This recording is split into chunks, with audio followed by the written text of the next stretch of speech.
Hola a todas y a todos, soy Alicia Vincenzini de la ciudad de Santa Fe y quiero agradecer muy especialmente a los organizadores de la Feria del Libro de La Rioja por invitarme a presentar No sé qué hay, mi libro publicado en el año 2020 por Editorial Alción y que bueno, que estoy muy feliz de que esté circulando ya. Les cuento que el libro tiene una portada hermosa que eligió la editorial, es una acuarela de Kandinsky, es la acuarela número 6. El libro tiene diferentes secciones, 7 secciones, que les voy a contar los nombres de cada una de las secciones.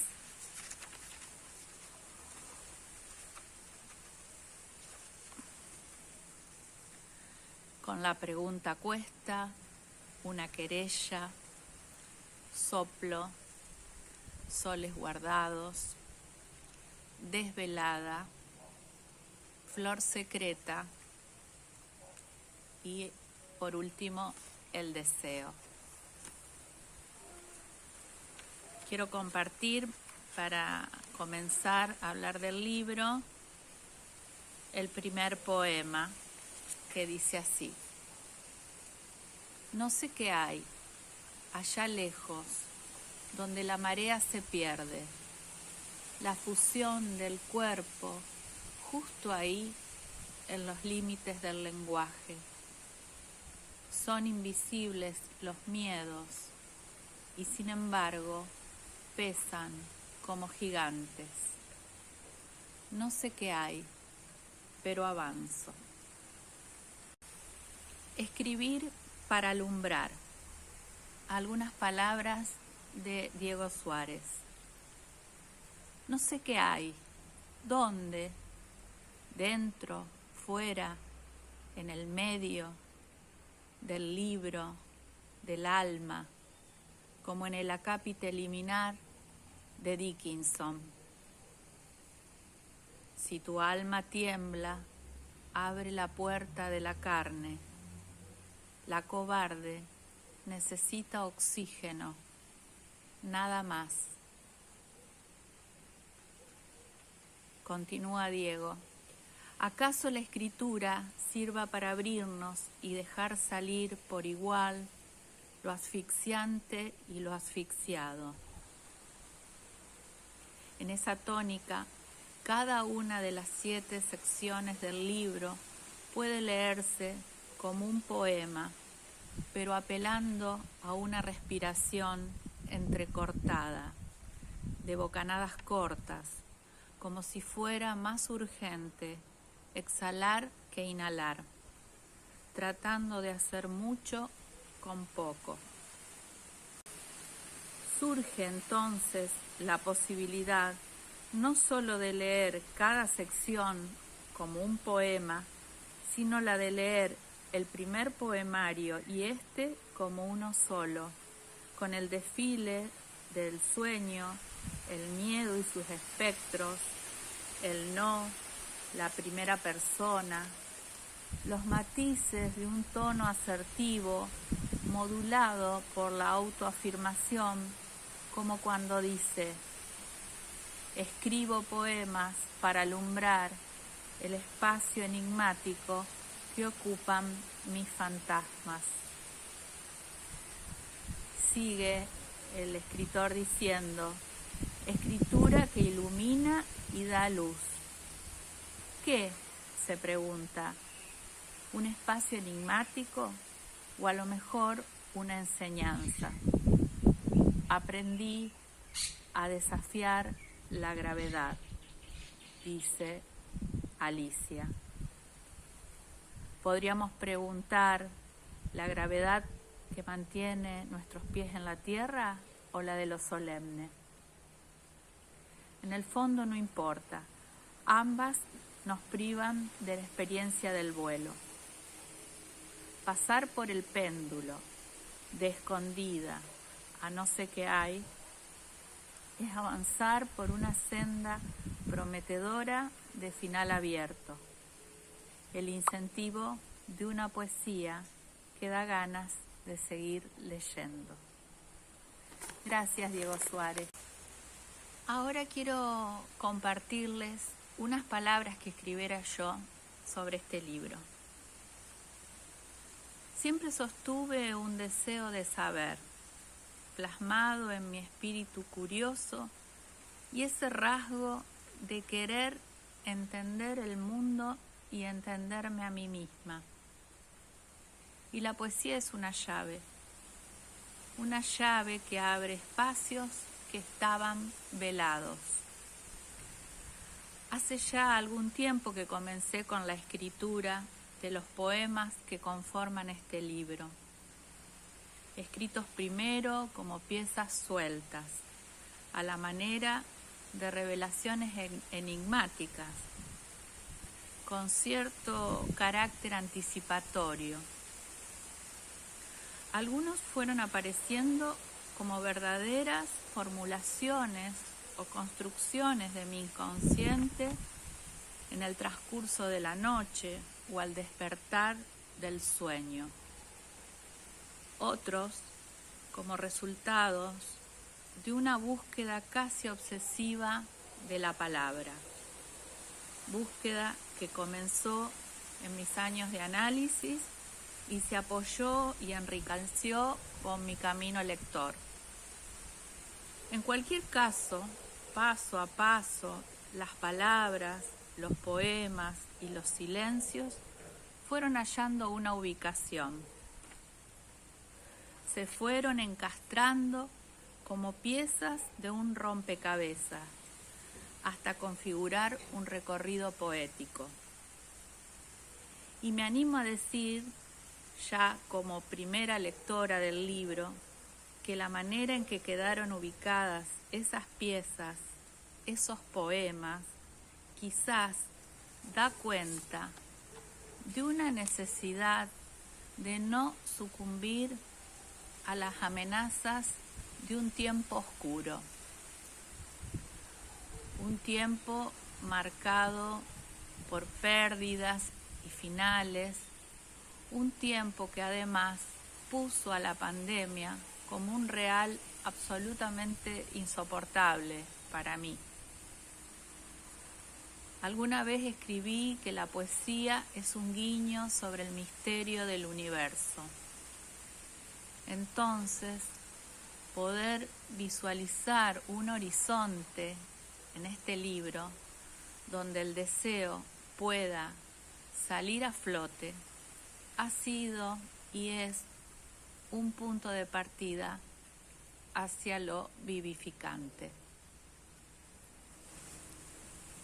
Dice la poeta y psicoanalista Cecilia Collazo: no sé qué hay, nos propone una búsqueda y un encuentro.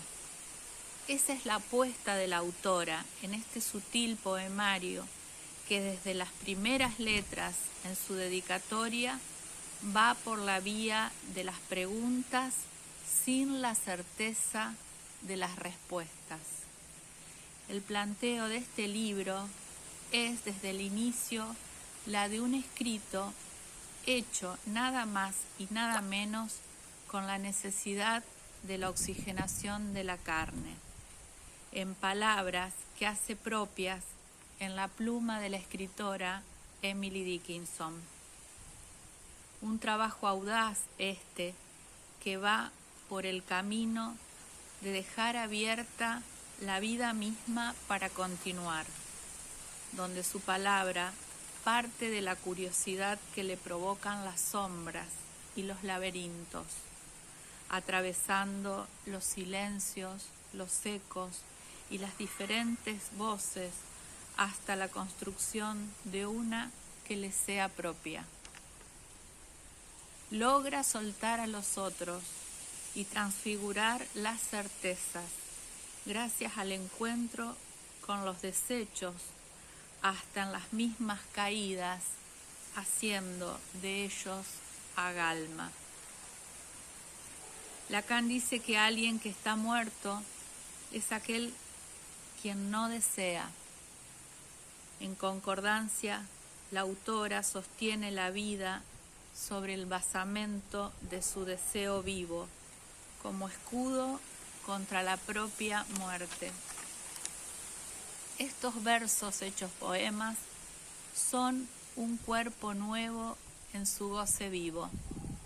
La escritura poética de Alicia Vincenzini se hace cuerpo de mujer deseante, que tiene mucho para decirnos. Les voy a compartir algunos poemas más. Los ecos que insisten, el sonar del agua, la voz del viento, el otro. Se hace presencia la ausencia en el silencio y la mirada busca lo que la piel esconde. Despacio, vacilante voy, con la pregunta cuesta, el perfume en la memoria y la memoria en la piel. Estoy despierta con el binario anudado al sueño, presencia, ausencia. Comienzo a deletrearlo y aparecen las preguntas. Un rompecabezas onírico resuena en la cornisa de mis párpados abiertos. Tengo nervaduras en el cuerpo que copian los circuitos de ciertas miradas.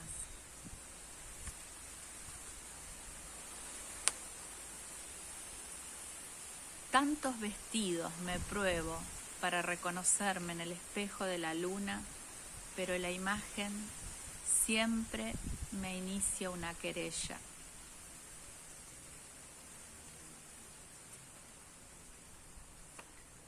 Sin maquillaje tiro los dados. La suerte es un desatino. Elijo la búsqueda, la virtud olvidada.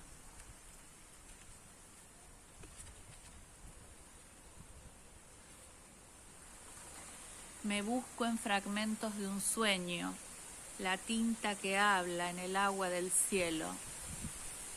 Difícil tarea que llama, obsesión que persigo.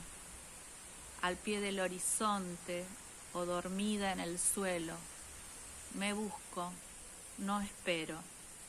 No espero que me digan por dónde escapó el fuego, si se apagó la lámpara. Me busco, no espero, tal vez ocurra hoy.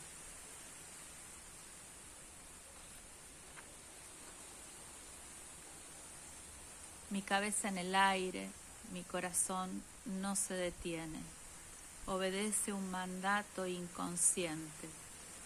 Todo mi cuerpo es escritura en este recinto de penumbra. Corre el río de palabras agitadas, pasando estaciones, otoño, invierno, primavera, verano. Ilumina el sol en diferentes curvaturas, viento, nieve, lluvia, vaho. El clima se abanica entre mis manos. No sé si es hoy o será mañana el día en que migren las palabras.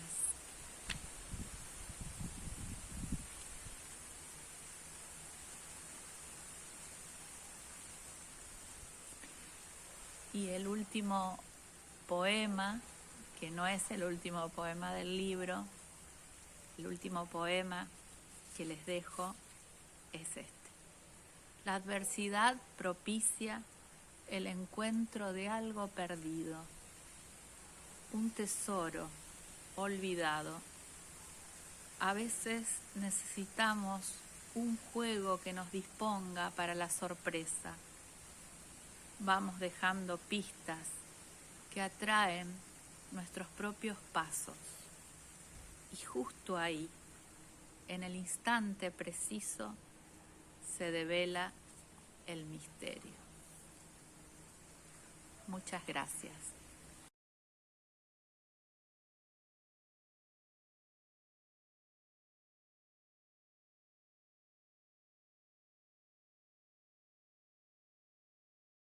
Estamos con Antonio Miguel Yapur, que presenta un libro editado el año pasado, La luz cerca del río. No es su primer libro, pero en todo caso sí es el primero de una incursión que tiene que ver con lo literario, con lo poético, con las narraciones. Antonio, la luz cerca del río, ¿tiene que ver también con tu entorno, con tu contexto, el lugar donde vos vivís? El título del libro tiene que ver con eso. Si vos te fijás en el diseño de la tapa, que está muy bien elegido, no por mí justamente, tiene una relación casi biunívoca, ¿no es cierto?, con el ámbito, el lugar donde yo vivo, que es el valle de inundación del río Paraná. Yo vivo con la Tina Norte, ¿no?, que es uno de los principales ríos que aporta al gran río de nuestro país, que es el río Paraná. Y ese es el contexto de la edición del libro. No así quizás todo el contenido del libro, ¿no? Pero está planteado en ese sentido. Dicen, o tal vez sea un error o una falsa creencia, que las personas que se dedican, bueno, a los estudios de lo que podríamos denominar ciencias duras, vos sos ingeniero químico, están muy alejados de lo que tiene que ver con lo más poético, con las metáforas, con las alegorías. Y sin embargo, bueno, vos estás de alguna manera echando por tierra esa apreciación o ese concepto o ese prejuicio, ¿no? Porque también desde la química podés ir a los paisajes, a estos que se ilustran en el libro, pero no solamente a ese paisaje, el externo, sino también el interno, el de la subjetividad, allí donde la expresión poética, bueno, tiene lugar. ¿Es así? Sí, lo que pasa es que esa caracterización de la ciencia dura en ciencias duras y ciencias no duras o blandas, no sé, me parece que fue una caracterización interesada, en el sentido de que le daba más categoría científica, entre comillas, a las ciencias duras, que no sé por qué, porque hoy sabemos que no es así, pero antes se tenía, digamos, esos tipos de prejuicios. Sí, yo soy ingeniero químico, pero yo estudié y me recibí en una facultad como la Facultad de Ingeniería Química de Santa Fe, en un momento histórico donde nosotros teníamos una militancia social y una militancia política profundamente popular y profundamente vinculada a la vida de nuestro pueblo, del pueblo, en este caso Santa Fe, ¿no?, pero en general de nuestro pueblo. Nosotros no nos formamos solamente como ingenieros, nos formamos como, o nos formaron o aportaron a que nos formemos, y también aportamos nosotros a formarnos de esa manera por decisión propia, como profundamente humanos, en el sentido de que teníamos en cada materia que estudiábamos, en cada momento que teníamos que defender alguna postura o alguna posición, estaba involucrado, ¿no sé?, la problemática social y para qué hacíamos eso. Siempre nos preguntábamos nosotros, ¿para qué para qué estudiábamos ciencia duras, entre comillas, en ese momento? Bueno, yo me formé en eso. Vos sabés, yo soy un militante de toda mi vida. Ni siquiera me considero dirigente político, pero yo he militado y ese es el honor que me atribuyo de militar durante muchos años, ¿no? Y en esa militancia es donde yo también he escrito, digamos. Es como una amalgama, donde para mí me es muy difícil separar lo, lo, los saberes como ingeniero con los saberes o los aportes que uno hace en la escritura.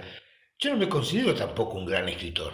Yo me considero un escritor, ¿no es cierto?, de cosas de la vida. Es eso nomás, no eso, no me considero de otra manera. Y en ese para qué del cual hablabas y en esos por qué que seguramente la militancia también te ha puesto en algunos momentos como interrogante para encontrar las respuestas, en La luz cerca del río, en este libro, ¿qué para qué hay y qué por qué son contestados? Bueno, este libro tiene 3 relatos y 3 poemas.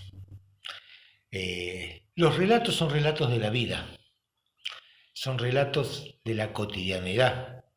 El primer relato es un relato acerca de dos mujeres que vivían, hermanas, que eran solteras y que vivían en un pueblo chiquitito, y habla sobre la vida, ¿no es cierto?, sobre la cotidianidad de estas dos hermanas, ¿no?, en ese pueblo.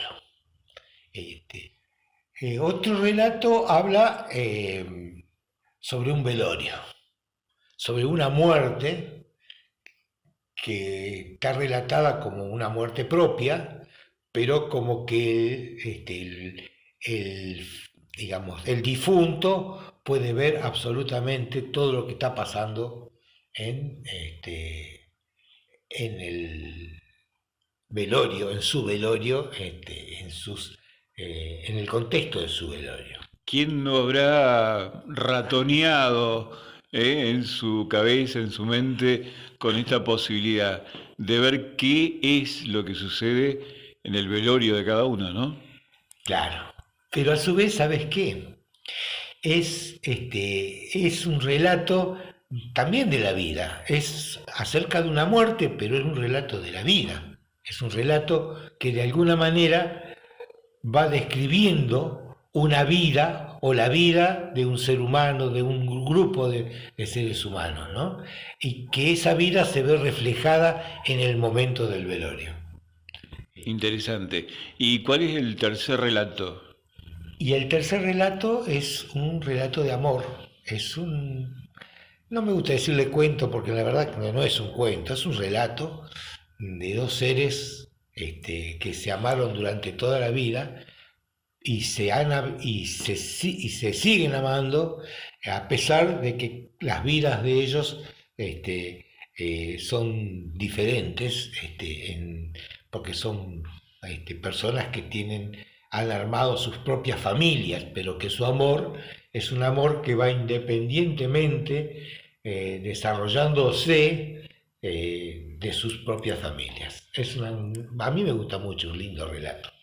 Bueno, es importante, ¿no?, que uno esté satisfecho con lo que escribe, que a uno le guste, porque de esa manera también se puede transmitir. Y respecto de lo poético, ¿te sale rápido o, bueno, o también hay que trabajar en esa cocina de la escritura de la que muchos lectores a lo mejor no imaginan que tiene que ver con el trabajo también, el trabajo de las personas que se dedican a escribir, ¿no? No es que uno, me parece que vos vas a coincidir con esto, uno se sienta en la computadora o con el lápiz, con la virome, a escribir y la inspiración fluye. Es trabajo también, ¿no? Yo no sé cómo escribirán otros poetas, que yo he leído cosas maravillosas, extraordinarias, pero mis poemas son espontáneos.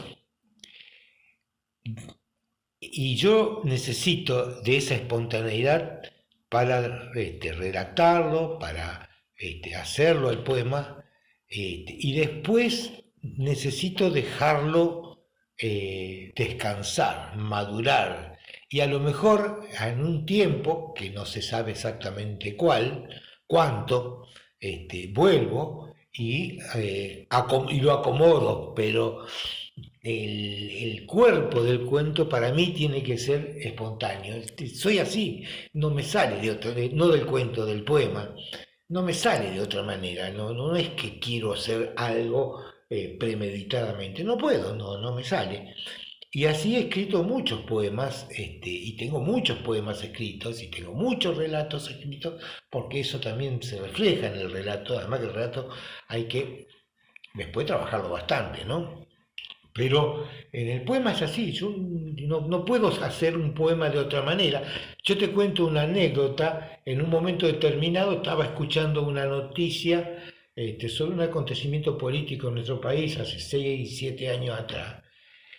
Y en ese momento me surgió un poema sobre María Magdalena, la pareja de Jesucristo, que la trataban como puta. Y me surgió ese poema, que después, bueno, recién lo terminé de trabajar, hará, qué sé yo, 6 meses atrás, ¿no es cierto? Pero el cuerpo, el eje, lo fuerte, me surgió en ese momento. En el momento en que yo escuché esa noticia y me puse a escribir, no sobre la noticia, sino como una forma de expresar esa profunda indignación que me había dado esa noticia.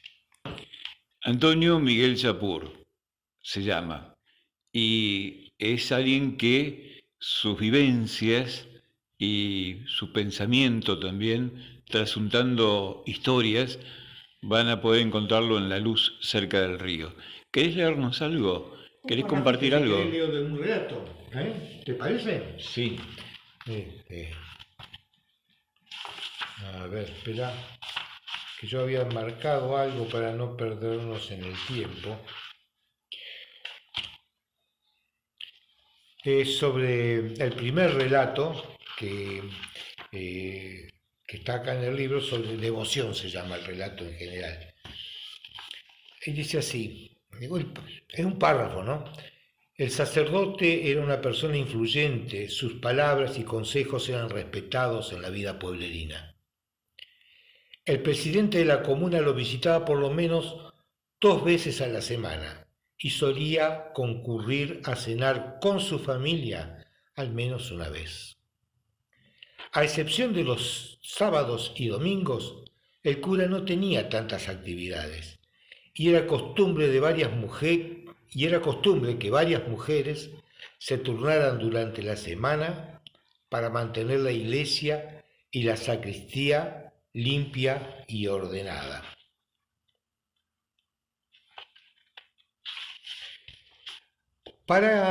Por ese tiempo, yo tenía 12 años y las señoritas Menéndez eran un misterio para mí. No podía explicarme en qué pecaban tanto para ir todas las tardes a la iglesia. Creo que se llamaban Clotilde y Margarita, pero nunca supe cuál era quién. Vivían solas en el pueblo, en un caserón inmenso donde pasaban casi todo el día tejiendo y cosiendo para afuera. Solo salían para hacer los mandados por la mañana y luego se la pasaban atareadas.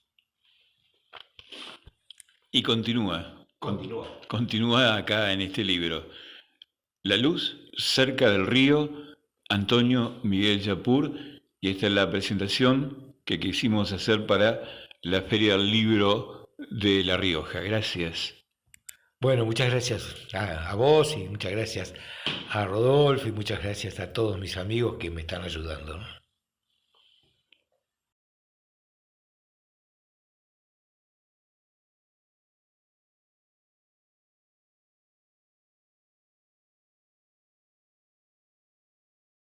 Hola, buenas tardes.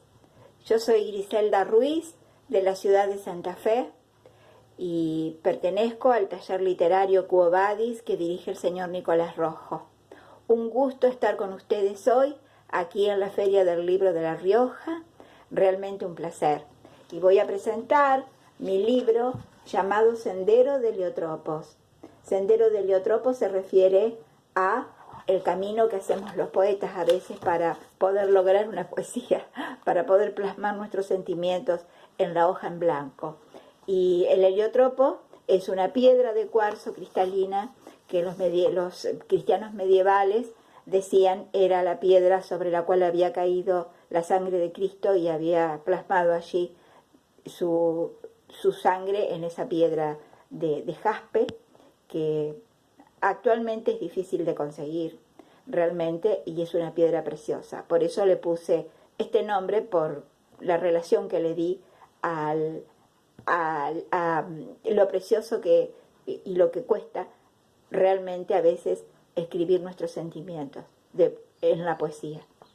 Les voy a leer una poesía porque el tiempo es muy breve y se llama Ciudad.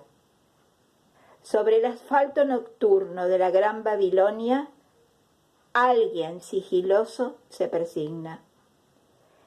El olor a basura trepa techos y rueda por calles despobladas. Las estrellas no aparecen y el hambre acecha en las esquinas. Borrachos taciturnos bostezan sobre las mesas de un bar en el infierno. Los indeseables transitan con pies temblorosos angustias y carencias. Los ojos buscan en el tiempo una respuesta que no llega y en una hoguera improvisada estrechan sus cuerpos y queman sueños. Gracias. Hasta pronto.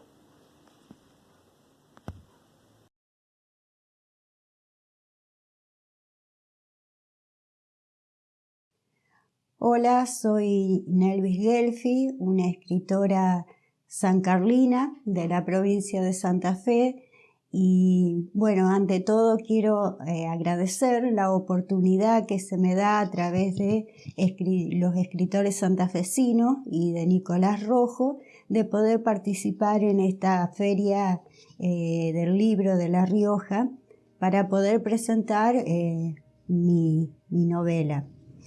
Mi novela es Esclavos de la Heredad y en realidad no es una novela, sino que es una trilogía.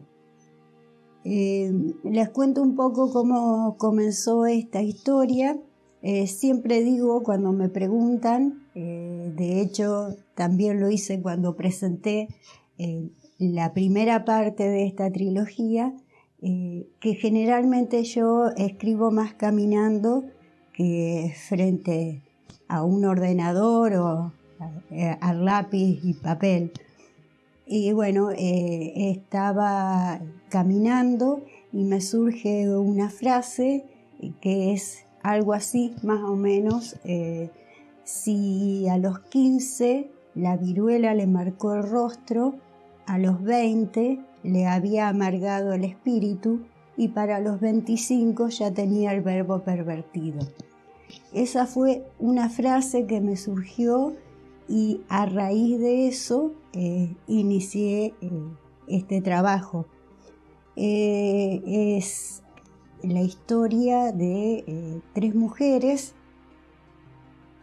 que por situaciones particulares, por eventos particulares, realmente cambiaron el rumbo de su vida y está en un contexto histórico esta novela que es bastante turbulento, ya que se trata de finales de 1920 hasta mediados de 1930, que bueno, todos saben que es la etapa en Argentina donde cae el gobierno de Irigoyen a través del golpe de Estado, el primer golpe de Estado del siglo, que bueno, decanta en lo que después se llamó la década infame, con un montón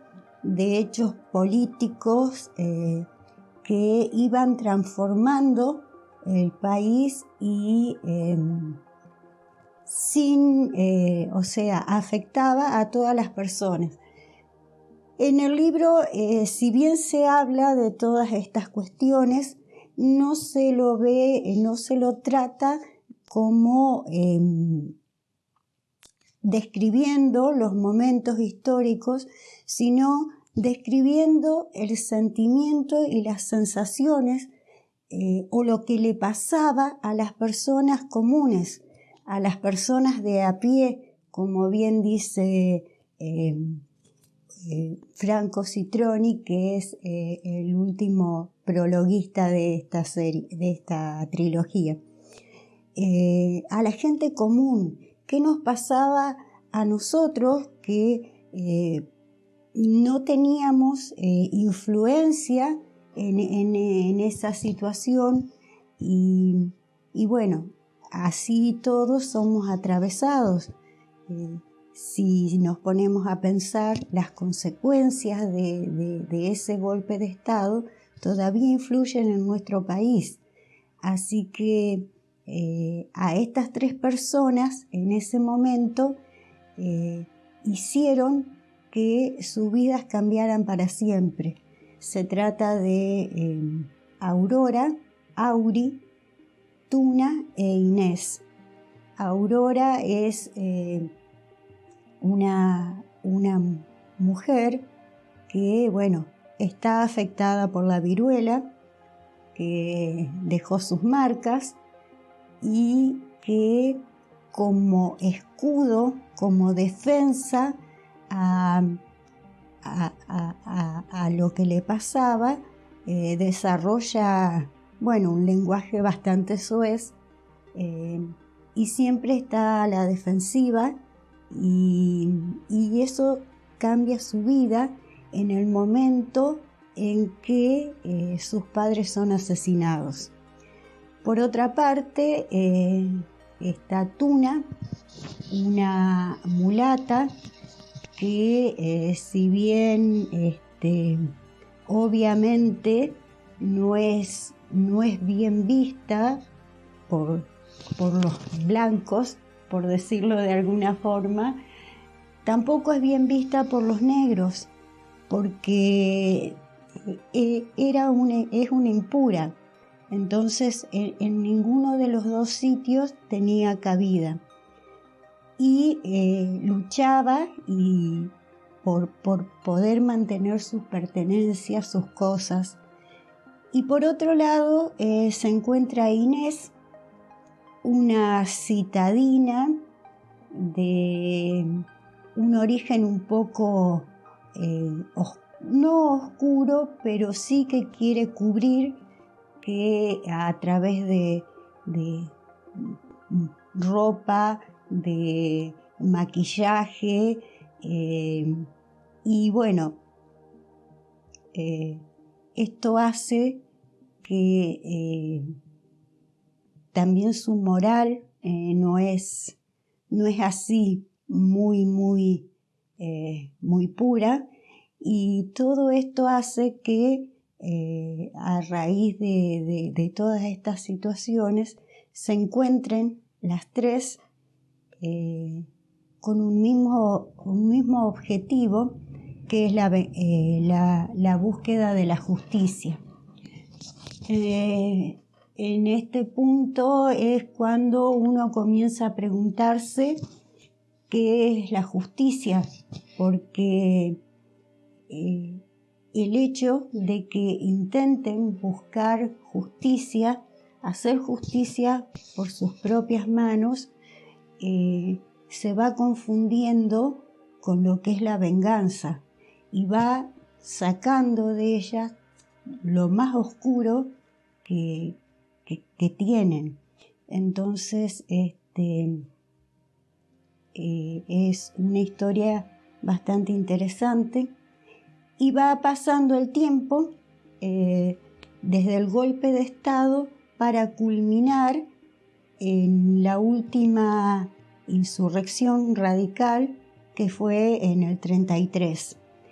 Esto sucede entre Buenos Aires y Santa Fe. Toda la novela se desarrolla entre Buenos Aires y Santa Fe. También a estas mujeres acompañan otros personajes secundarios, pero que también son principales, si se quiere, como Mario, un muchacho que viene desde San Juan y llega a Buenos Aires a buscar a su hermano. Y bueno, se enfrenta a un mundo totalmente desconocido. Es un chico joven que trae mucha inocencia, porque tampoco vive en un pueblo o una ciudad de San Juan, sino en la zona rural, y todo lo asombra y también todo lo confunde, porque no tienen los mismos parámetros sobre los valores de las personas, ¿no es cierto? Y dos mujeres más que también van a secundar a estos personajes, colaborándoles y siempre mostrando la fuerza y la importancia que tienen el estar unidas. Es un trabajo de sororidad, diríamos, porque en todo sentido las que se ponen los pantalones en estos momentos, en esta novela, son las mujeres. También va mostrando distintas capas sociales, porque cuando uno habla del golpe de Estado y toda esa época, se cree que los únicos afectados fueron los marginados o la clase más pobre. Sin embargo, todos fueron afectados, incluso aquellos mismos que habían apoyado en su momento el golpe de Estado, siguiendo con el sutil manejo del gobierno de Justo y bueno, cómo el sentir de todo un pueblo se va desarrollando, cómo todos esos inmigrantes que llegaban en búsqueda de un futuro a este país se vieron desbordados por la situación. Y bueno, es un poco esta la historia que yo cuento en Esclavos de la Heredad. El título es justamente eso, que nos lleva a esclavizarnos por nuestras creencias, nuestras costumbres, por nuestra falta de apertura en algunas situaciones, nos lleva a situaciones que nos resultan difíciles de manejar y que a veces nosotros mismos somos nuestras propias víctimas. Les cuento que tenemos una editorial. Yo de hecho soy cofundadora de la editorial Robalir, y cuando quisimos editar mi novela nos dimos cuenta que era un trabajo de 1200 páginas, y así es como surge la trilogía. No estaba concebida esta novela en ese formato, pero bueno, por la cantidad de páginas se hizo así, y entonces el primer tomo habla sobre los cómplices, quiénes son los cómplices de esa esclavitud. El segundo libro, quiénes son los verdugos, y el tercer libro, el último, quiénes son las víctimas. Y eso es algo que cada lector va a tener que descubrir, quiénes realmente somos los cómplices de la historia, porque cada uno de nosotros, aunque sea en un pasito muy pequeño, hacemos la historia de nuestro país, quiénes somos los cómplices, quiénes somos los verdugos y quiénes somos las víctimas. Les quiero agradecer por haberme dado este espacio para poder presentar el libro.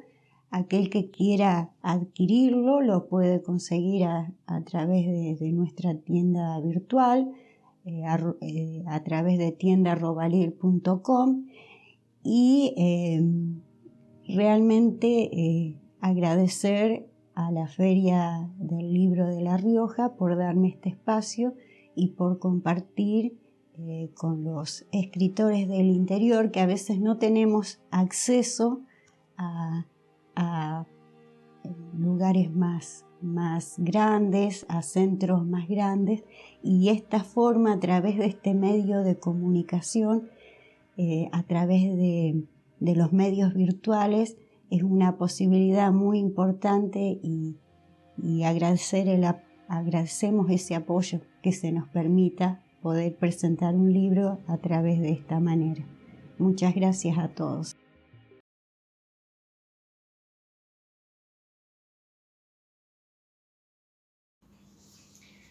Hola, ¿qué tal? Buenos días. Mi nombre es Graciela Prieto Rey y bueno, estoy haciendo este video desde Santa Fe, provincia de Santa Fe, ciudad de Santa Fe. Antes que nada quería agradecer esta generosa invitación a participar de la Feria del Libro de La Rioja. Muchas gracias a los organizadores y a las personas que están haciendo de esto un evento federal, algo que me parece sumamente importante, conocernos, saber quiénes somos los que escribimos en nuestro país. Así que antes que nada quería agradecerles eso. Yo además de escribir, en Santa Fe dirijo una editorial del Aire, una editorial independiente, que también está haciendo un recorrido federal y que por ahí de pronto la pandemia hizo que se ralentizara un poco toda la dinámica, pero esperando volver a retomar para poder viajar. Y además dirijo los talleres Palabravas, que son talleres creativos de escritura, poesía, narrativa, algunos espacios en clínica, así que además de eso escribo y aprovecho esta invitación para presentarles mi último libro, que es un libro de poemas que se llama Un perro ladra a la noche y fue recientemente editado por Letra Viva. Un perro ladra en la noche nació hace algunos años atrás, y en el 2020, que fue un año donde tuvimos que hacer una gran introspección, que estuvimos encerrados, lo pensé mucho, lo leí. Es un libro que justamente nace desde ese lugar, ¿no? de la introspección. Tiene una visita importante a mi pasado. Es la primera vez que escribo un libro desde ese lugar, ¿no? Desde la exposición, desde ese lugar de la exposición, pero que creí necesario porque creo que tiene muchos puntos en común con el común denominador de las personas. Entonces me pareció importante publicarlo, y fue cuando decidí buscar una editorial. Me interesó Letra Viva porque tiene mucho de eso, mucha literatura desde ese lugar, Y así que lo mandé a revisar, al editor le gustó y así fue como salió el libro. Él tiene una contratapa de Laura Yazán que dice: un perro que ladra en la noche es una irrupción en la oscuridad, una alerta animal en el descanso, un poemario que agita, remueve lo quieto, agiganta la extrañeza, perturba los sueños. Graciela Prieto Rey trabaja con la materia de lo familiar y la estructura en trinidades: la planta, el brote, la flor, la hija, la madre, la abuela, el pasado, el presente, el futuro, y un yo poético que va probándose todos los roles en la búsqueda de su identidad. Las combinaciones de estas tríadas son las que ladran en la noche: el grito de un niño, el grito de la madre, el canto del gallo, y constituyen un cotidiano. Madre e hija cruzan a ciegas el pantano, son dos locas perdidas. La madre lleva el bastón de Dios. La fuerza de lo cotidiano aflora en una línea cruda: el sexo, la muerte, la infancia, los roles, la cocina, las plantas. Los hijos ladran en la noche cuando todo se vuelve una pizarra para escribir el día de mañana. Un perro ladra en la noche es un poemario intimista, despojado de todo decorado, que llega al corazón del lector a primera lectura. Con estas palabras de Laura Yazán cerré la contratapa y la decisión de publicar este libro. La casa. Era una boa de 2 cabezas. Dios caminaba por esos intestinos, obligaba a persignarnos ante la palabra: puta, puta madre, la puta madre. Nadie más hablaba salvo Dios dentro del cuerpo resbaladizo de la serpiente. Y una canilla, gota, gota, suelta. Me pregunto qué harían en tanto silencio. Me pregunté qué harían. ¿Dónde estaban ellos y Dios cuando mis hermanos cortaban muñecas en pactos profanos, llorando sangre pastosa, y yo empezaba mis 100 años de vida? En ese espacio, como un huevo que flota hasta hoy, aún flotando, ¿estaban ya muertos?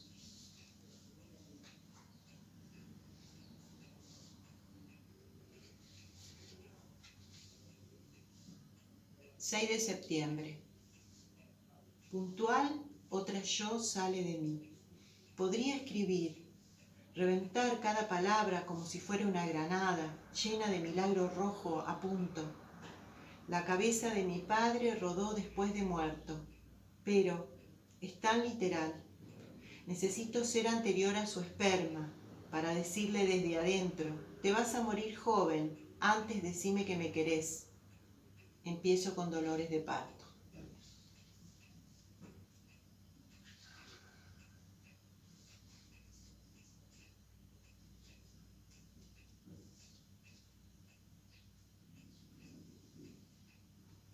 Acostumbrada. Ayer perdí mis lentes y el colirio. Me vi pacífica, sin temblores. Reconstruí los caminos habituales. No había dejado huellas. Mi memoria era una sombra chinesca y la luz se apagaba. Los objetos extraviados se asomaban como una ilustración. En mi esfuerzo, había olvidado sus colores, sus formas precisas, como aquellas otras veces cuando perdí las llaves, un hijo, a mi padre, a mi madre, al sueño, la mitad de mi vida.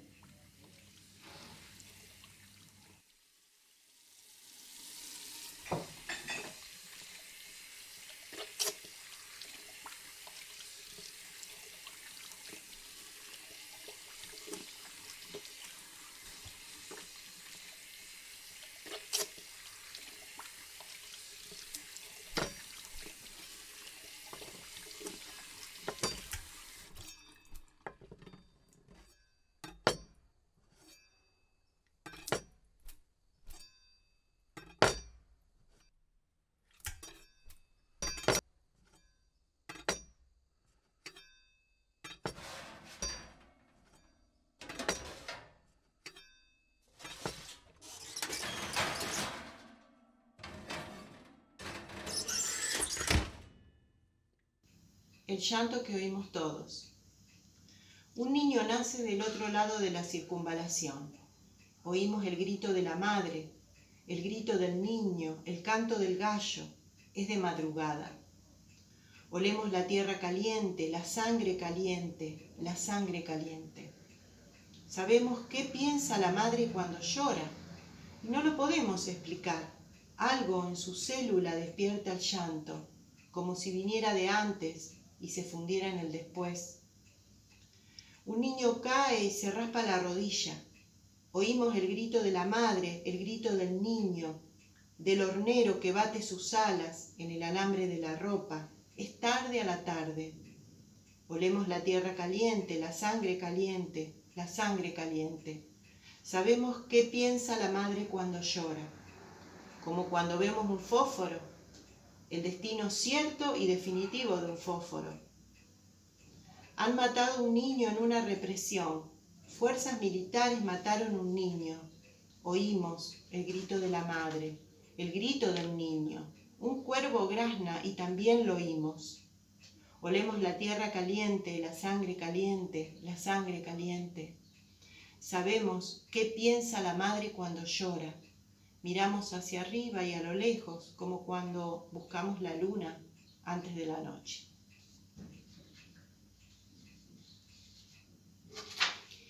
Y por último, el poema que da título al libro, que se llama Un perro ladra en la noche. Un perro ladra en la noche, raspa el abismo que lo amenaza. Tiene cierta belleza el sonido derramándose.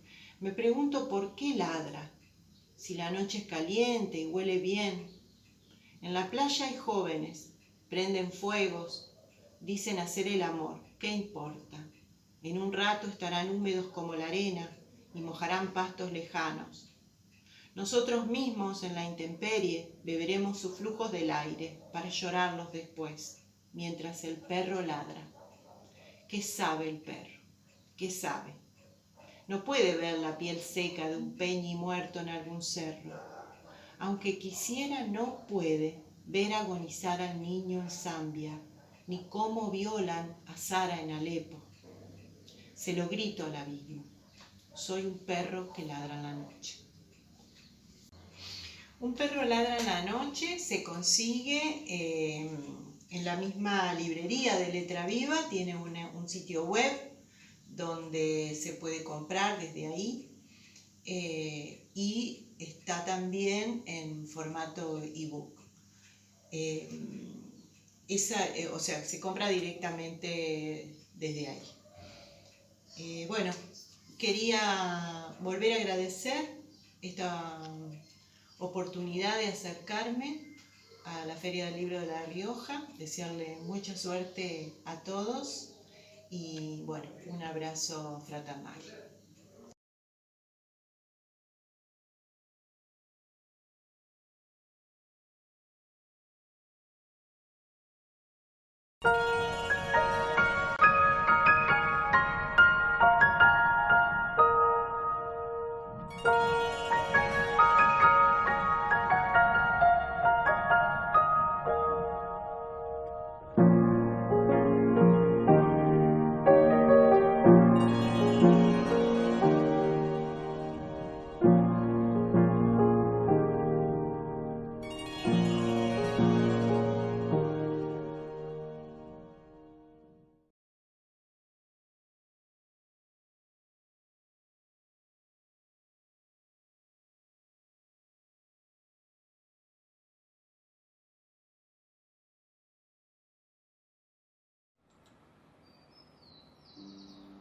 Hola, buenas tardes.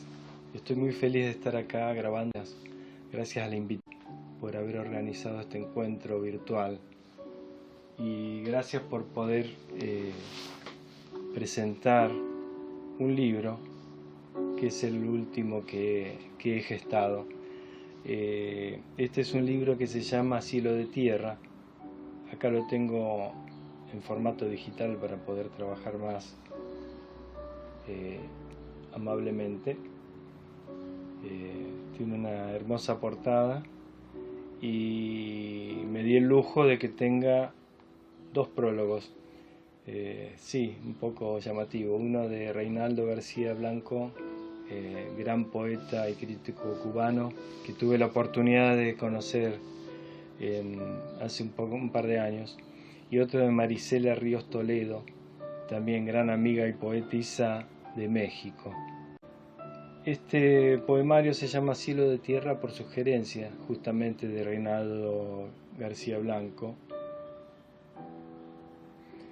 y donde dice: Fernando Gabriel Baschetto maneja con feliz austeridad varias herramientas, dígase el humor, la ironía, el desenfado y la valentía.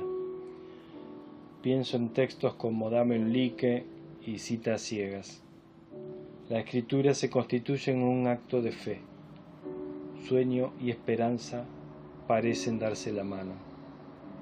Y cita uno de los poemas donde dice: los sueños pasan y quedan como nuestras limitadas verdades, aunque no sepamos ver e interpretar cabalmente lo que acontece. Realmente me enorgullece mucho que mi amigo Reinaldo diga estas cosas de mí.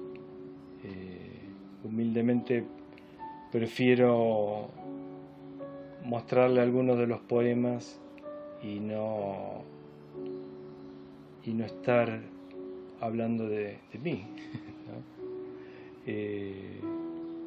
Les leo un pequeño poema del primer poemario. Este libro, Tierra de Cielo, está compuesto por 2 poemarios. Uno que se llama Alrededor del Hombre, que justamente es un contenido muy humano, de luces y sombras de la humanidad. Y el otro se llama Mi amigo en una estrella, y es un poco dedicado a cierto amigo entrañable que la vida se lo llevó. Del primer poemario, que se llama Alrededor del Hombre, voy a leer Pensando océanos. He vuelto al mar, hemos vuelto, aunque nunca se vuelve al mismo mar, ni al mismo río. Tal vez debamos preguntarnos si somos los mismos, una vez que hemos pasado por sus aguas. Ocurre igual con el aire, aunque invisible nos baña y nos cambia por otros.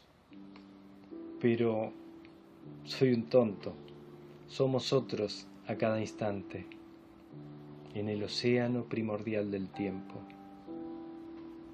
Entiendo. No se vuelve, no se llega, no se cambia. Somos eternamente distintos, como el universo todo. Bueno, este poemario, en este momento de pandemia, uno quisiera hacer un encuentro con brindis y con música, pero no es muy posible. Yo ofrezco que aquel que lo quiera recibir se contacta conmigo a mi mail, fernandobaschetto@hotmail.com.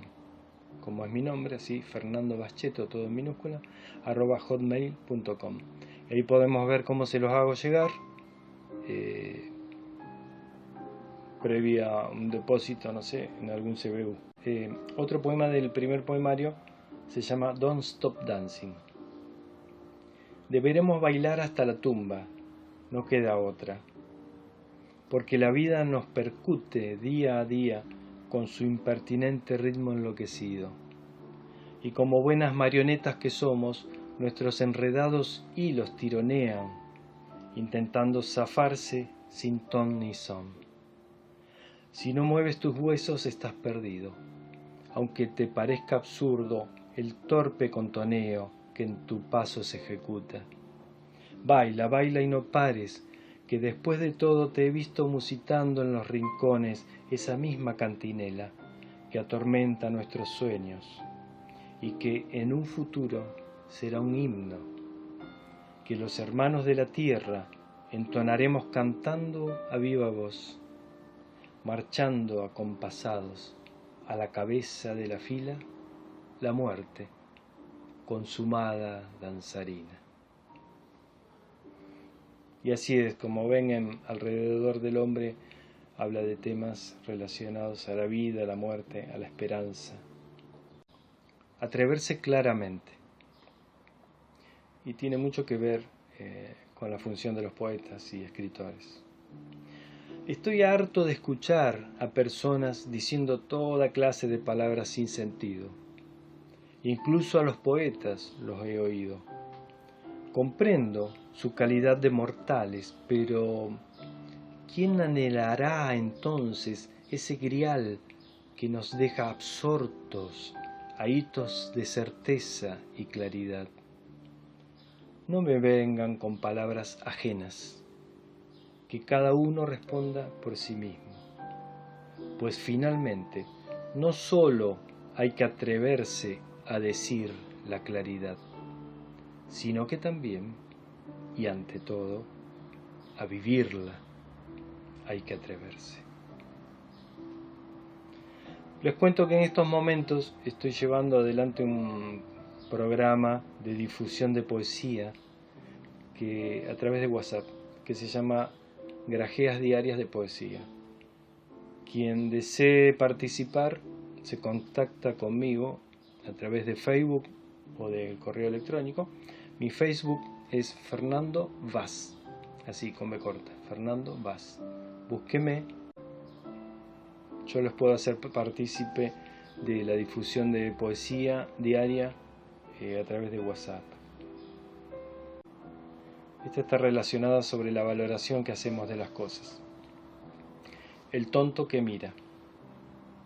Persisto, fascinado por la inocente candidez de las flores, que aún a costa de sus vidas nos siguen indicando la venida de cada primavera.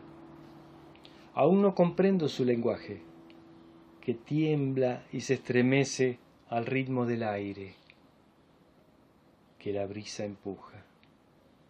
Tampoco he sabido muy bien por qué extraña alquimia o milagro terreno es que su polen colorido y grumoso llega a regalarme la miel de cada mañana. Mi relación con las flores es extraña, como puedes verlo, y no logro evitar cierta sospecha respecto a la bondad de sus risitas, que amablemente soportan la mirada de ese tonto que tan poco sabe sobre las cosas importantes de la vida. Ese tonto soy yo, por supuesto. Bueno, para terminar quiero leerle algo de mi amigo en una estrella, un poema que se llama Para el después. No lo dudes, todo ha ido bien. Más allá o más acá de las melindrosas opiniones, podemos decir que tu paso ha sido exitoso por el mundo. Has salido airoso, eso es seguro. Fuiste la mejor versión de ti mismo. No mezquinaste nada, ni una gota quedó en el tintero con el que escribiste la memoria. Esta memoria frágil, que ya se diluye, pero que testimonia algunos rasgos de nuestros momentos alegres en tu sonrisa, de nuestras dificultades en tus labores, y de tu triunfo final sobre este mundo vano en el dignísimo amor que profesaste. Eres triunfante, nadie más podrá vivir tu vida, pues el valor de tu corazón y el resplandor de tus ojos por siempre serán solo tuyos y de los que te hemos amado. Bueno, con esto cierro la presentación de mi libro. Espero que se contacten conmigo, ya sea para saber sobre cómo conseguir el libro o para ver lo que comparto siempre en Facebook. Acuérdense, Fernando Vaz, me buscan en Facebook, siempre estoy posteando cosas, comunicando actividades, siempre trabajando con la poesía y la cultura. Y les muestro de nuevo la portada, agradezco de nuevo y mando un enorme abrazo a todos los escritores y escuchas que participan de este encuentro virtual por todo esto. Un abrazo.